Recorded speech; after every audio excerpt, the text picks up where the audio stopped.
দিয়েছি আমার বিশেষ অধিকার প্রশ্নে বিবরণ।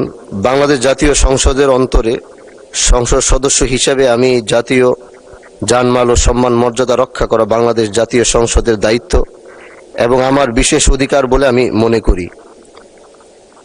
বিধায় বিগত 30 তারিখে সংসদ এলাকার মধ্যে আমাকে প্রকাশ্যে জঙ্গি এমপি বলে অপবাদ দেওয়া হয়, যাহা বিভিন্ন সামাজিক যোগাযোগ মাধ্যমে ছড়িয়ে পড়ে। এতে করে আমি সামাজিকভাবে ভীষণ হেয় প্রতিপন্ন হচ্ছি। এন গর্বিত কাজ সংসদে অন্তরে হওয়াকে আমি সংসদে আমার বিশেষ অধিকার ক্ষুণ্ণ হয়েছে বলে মনে করছি।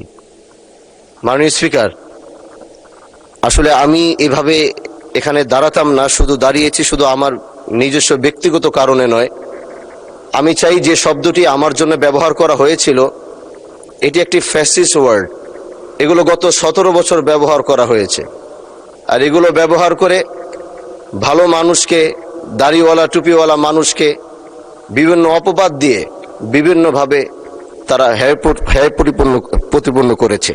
এজন্য আমি আপনার মাধ্যমে শুধু আমি বিরোধী দল দেখে নয়, এখানে সরকারি দল বিরোধী দল উভয় এমপি মন্ত্রীরা যারা রয়েছেন, আমি চাই আপনার মাধ্যমে প্রত্যেকেই যেন তার সম্মান নিয়ে যেন থাকতে পারে, কারো যেন সম্মান আগামীতে কেউ যেন ক্ষুণ্ণ করতে না পারে। এজন্য আপনার কাছে আমি বিনীত অনুরোধ জানাচ্ছি।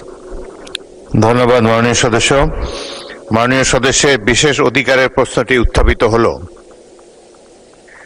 মাননীয় সদস্যবৃন্দ, কার্যপ্রণালী বিধির 169 বিধি অনুযায়ী মাননীয় সদস্যের বিশেষ অধিকারের প্রশ্নটি পরীক্ষা করা, তদন্ত করা এবং রিপোর্ট দানের জন্য বিশেষ অধিকার সম্পর্কিত স্থায়ী কমিটিতে প্রেরণ করা হলো।